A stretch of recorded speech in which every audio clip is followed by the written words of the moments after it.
Welcome along, guys. Well, we're here once again with young Bruce, but we're not stuffing our faces with food. Well, we are about to because there's a cafe. But we're here today doing a bike safe course. So where are we, Bruce? Where are we? Finchinfield, which is sort of east of London, country lanes. We're here with the Met Police bike safe course. As I said, I've never done any sort of advanced training, so it was about time I did it. And if I was going to do any advanced training, it was going to be with the bike safe guys. So from the people who know what they're doing. So stick around, let you see how I get on. But I'm just going to have a bite to eat now. But Chopsy, roll the intro.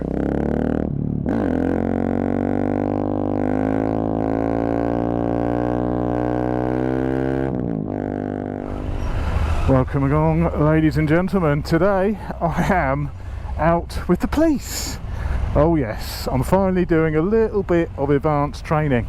I've not done any advanced training before in my life, and I was invited along by Devitt Insurance actually to come out a day with the Met Police. We're following Gordy. Later on he's going to get us outside of central London because of that bike shed, so he's going to get us outside of central London, and then he's going to follow me for 20 minutes or so, give some feedback on my riding. Oh, looks like that's happening immediately. So he's going to follow me and give me some feedback on what my riding's like. I presume it's no wheelies or speeding today. When you look in a mirror and you see you've got a copper behind you, that's always not something I normally like to see, so I'm going to be getting used to that today. And I've never done any advanced training before, and you know, I've been a motorcyclist since I was 16 years old. There's always room to improve your riding, you know, whether that be off-road riding, track riding, or you know, improving your road riding. And this is what today's all about. See if I can pick up on some potential tricks and tips which could potentially save your life. I'm going to shut up now because I really need to concentrate on this. Distracted by the attractive young lady. Is it a 20 down here? Leave a little bit of a safety bubble in front of me. It's all coming back to me. Safety bubbles. Scanning, scanning, scanning the horizon. Scanning everywhere. Dart your eyes around. Near ground, foreground, far ground. Also look out for hazards like push bikes coming out. Hazard, lady there could fall down the stairs into the road. Things I was always told was ride as if everyone's out there to try and kill you, basically. You know, you can't roll the dice at any point, you know, and sometimes you do, you know, everyone, they may daydream a little bit, but you really can't afford to do that on a bike, or you've got to really minimise any form of sort of daydreaming when you're on your motorcycle, and you've got to ride as if everyone is out to kill you, basically. You know, anyone sat at a junction could pull out, so slow down, ready to stop. Follow me now, John. Okay, no worries. We've gone to the A12 for a little bit. Yeah. Okay, and then we'll turn over our path up, and then Bruce will go up. Sounds good. Right. Sounds good. Do a bit of feedback when we get to Attribution. Fantastic. I'm just instantly nervous when I'm out with a copper. I must have a guilty conscience. I thought maybe they were going to just nick me when they turned up. Bruce's turn now. Go on, Bruce, show him how it's done. You've never seen Bruce ride so well in your life. I've been out with Bruce. He loves to filter, Bruce. He's a filtering king. He filters at any speed, any traffic conditions. You watch him now. He's going to be the model citizen, the model motorcyclist. Saying that, he does have some rather large panniers. Bruce with the policeman behind him.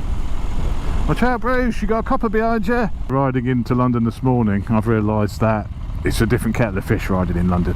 Riding in London rush hour is just chaos.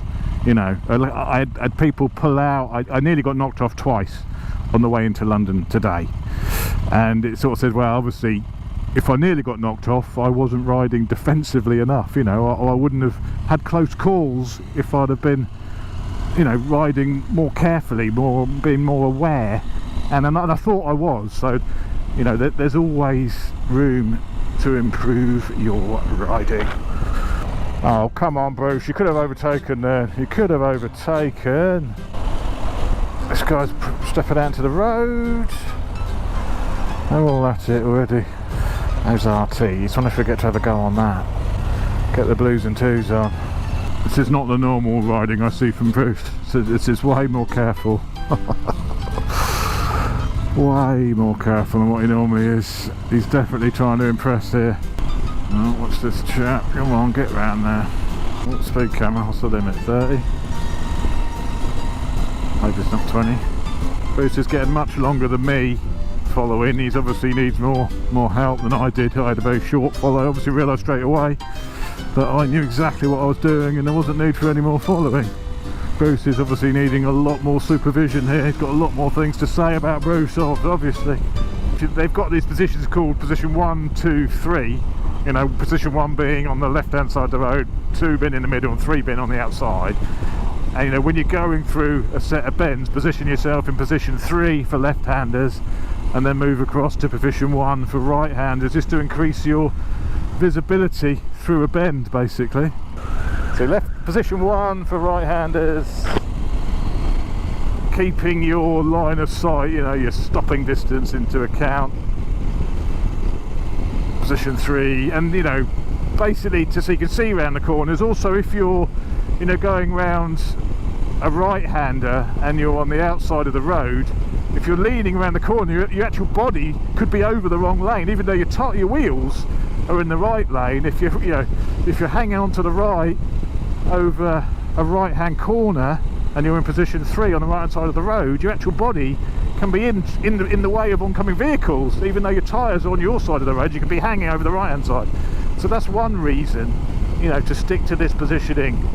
Another reason is on the sorts of roads I ride on, you know, a lot of gravelly lanes, back roads.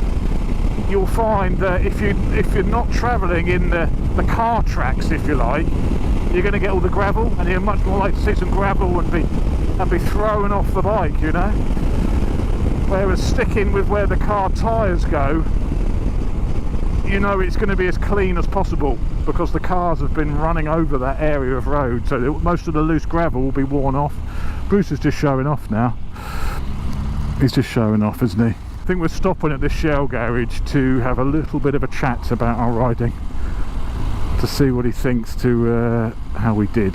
I'm sure he's got a few comments to make about Bruce. Nothing about me, I'm sure.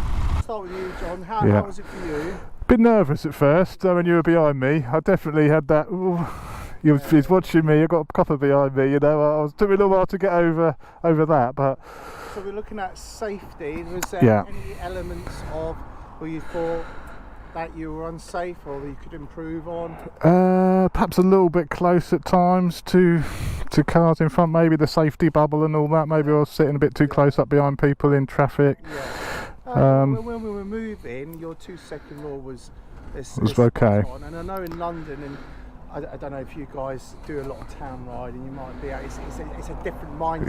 Yeah. And you're thinking, you know, you get a lot of people. I need to get up, because you might have someone overtaking you. And I look at the delivery riders. Well, if they want to be between you and that come front, well, that's on them. That's part of your safety bubble, really. Yeah. So I thought when you were moving along, you were a nice distance. Okay. So, however, it was quite consistent when we came to stop. You were quite right near the rear of the vehicle in front. So if you got to imagine, like, you know, it's a basic car test. If you're on an incline, if they're not good at hill starts, they're going to roll back. Or sometimes they may put the reverse lights on and that's it. So if you can be that 2-second rule, have that distance so you can have good vision down near and side. I didn't see many lifesavers. No, that's something I realised actually. I didn't do many lifesavers there, In town, and what you do for a living, you may do out of town a lot. In town in London, you've got cyclists, you've got the scooters, you've got delivery riders undertaking all this. So there's a good little tip here.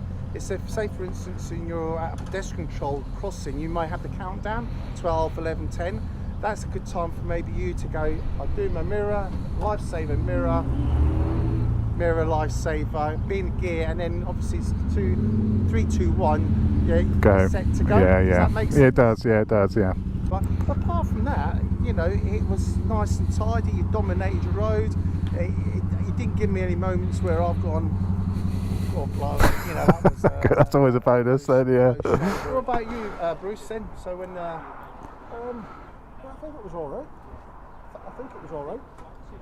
Looking for that lane of least resistance, but what was in there was a double decker, wasn't it? Yeah. So we're going to do about an hour now into the country, following me again.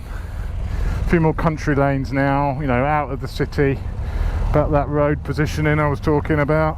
Motorcyclists make up like 2% of the people on the road, and actually like 50% of the actual deaths on the road, or something like that. It's a ridiculous amount there, and I should have been more aware of that guy slowing down. But it's you know, it's a ridiculous amount of deaths compared to how many people. And the whole point of this course is just to increase people's awareness of what they can be doing to help themselves, you know.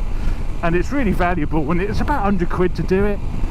It's not a lot of money, and you know, it could literally save your life. So, and I think they operate these, a lot of, you know, different forces operate these courses around the country. I don't think it's just the Met Police that do it. So what we're going to do is I'm going to ride for about an hour now. If he spots anything he wants to pick me up on, then we're going to pull me over somewhere. And I'm not actually sure what the speed limit is here. Is this a 60 or is this something else? Sometimes I think you can perhaps overthink it a little bit as well when you've got someone sat behind you. It's like being on your test again. It's like being back on your driving test. You know, you've almost just got to forget that he's there and just ride your ride, you know. I may even go for the overtake here.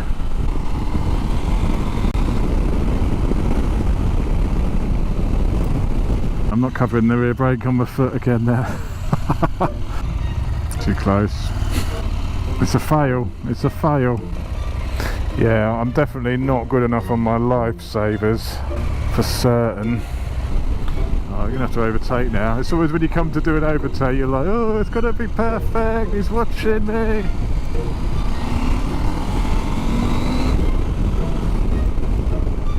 I was a little bit late. He won't like that one. I was making progress. I was just making progress there. Now look what we got behind. Bloody tractor now. I can see quite far ahead.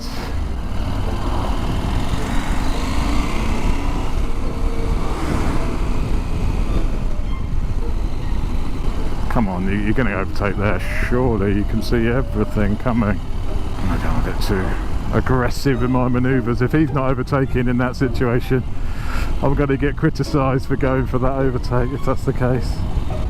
Bit fast, bit fast. Speed in. So we've done dangerous overtakes, speeding. I'll be getting the book thrown at me after this. It's coming in front. What does it mean when you tapped his helmet? I can't remember. Follow me. Wake up. Stop being a dick. Oh, we're pulling over. Looks like he's having a word with me. Oh, it's horrendous. Horrendous? There's some dodgy overtakes, aren't there? So, tell me about your ride. Similar things before. I wasn't covering the rear brake at times. Again, with my rear foot. There was a couple of suspect overtakes at times, maybe. Well, I mean, what are the three positions for overtaking? Good question. The rules of overtaking are: what is ahead for me not to do the overtake? Yeah. So you had some warning triangles ahead telling me we had a pinch point. We had one with two warning triangles, pinch point and a bend, I believe. So that's a no-no. Yeah. And also the big one, and you may recall this, big one, there's no overtaking with offside options. Driveways, laybys and that. Yeah. I know you did two, possibly three.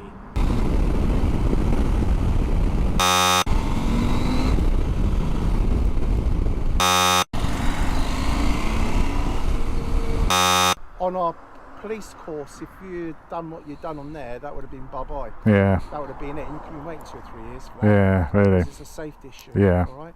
I'm glad that you're doing the overtakes, but just have a little thing, yeah. forward, look for dangers up, paintwork, warning triangles, gaps between trees. Is there a house? Can I see a drive? I'm looking out for that, and just have a bit more patience. Hold back a little bit. When you get around that corner, you might go, well, there's a nice bit of hedge line here. I'm on it now. Yeah. All right. That was the main concern. That's me. A few things to work on. I think I'm sort of overthinking it a little bit. I said that to Gordy then, you know, he said, I think I'm just overthinking it a little bit. I don't find it particularly natural. You know, I'm not riding, I would say, as I normally would. I'm overthinking things, and so, yeah, not very good. Right, this video Bruce doing his intro. Welcome back to the channel, folks. It's finally caught up with me. I tell you what, it'd help if you hit record. It's finally caught up with me, folks. Oh, I won't video you, Bruce. It's off-putting, isn't it? Oh, I'm not. I am really. I am still going to video him.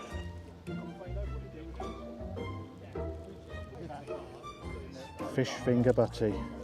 A lunch of champions. Hang on, the key's in my pocket now. The key's in my pocket. Oh, what a knob. Right, nice bit of lunch. Nice key, I know. That's what you want. You don't want that keyless nonsense. That's rubbish. You want an old-fashioned key, Bruce. What's wrong with you? Right, we've had a nice bit of lunch, a nice fish finger sandwich, and now I'm being beckoned to take the lead for the ride. I'm being beckoned to take the lead for the ride onward now. I'll wait for this guy. We should have gone, but we've all got to get out, so yeah, it's been a lunch. Now I'm in the lead again after Bruce's lead. I mean, Christ, he was overtaking on double whites and in front of cars, and he didn't even have much of a talking to.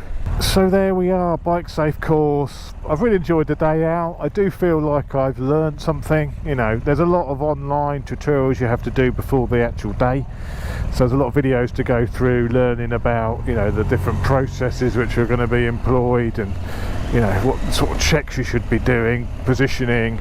There's a lot of sort of technical elements to how to ride. You know, what I found really useful, I guess, is the road positioning.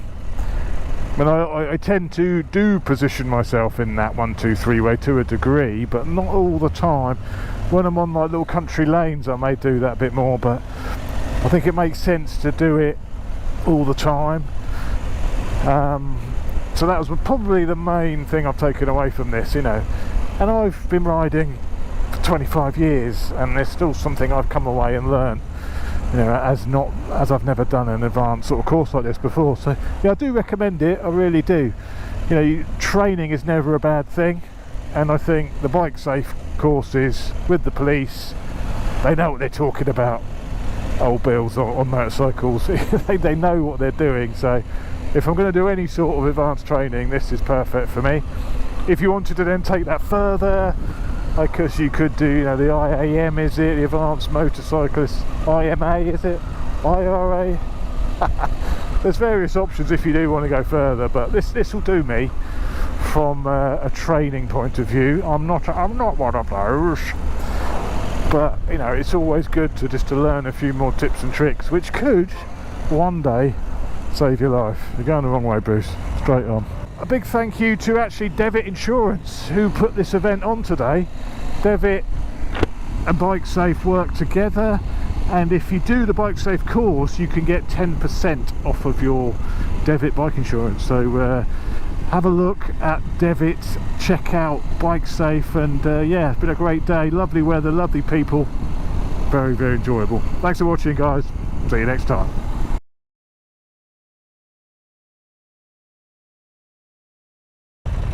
Could have been worse. Could have bought the H2 on this course, couldn't I? With its noisy exhaust, no mirrors, and small number plate. I'm sure it would have gone down a tree.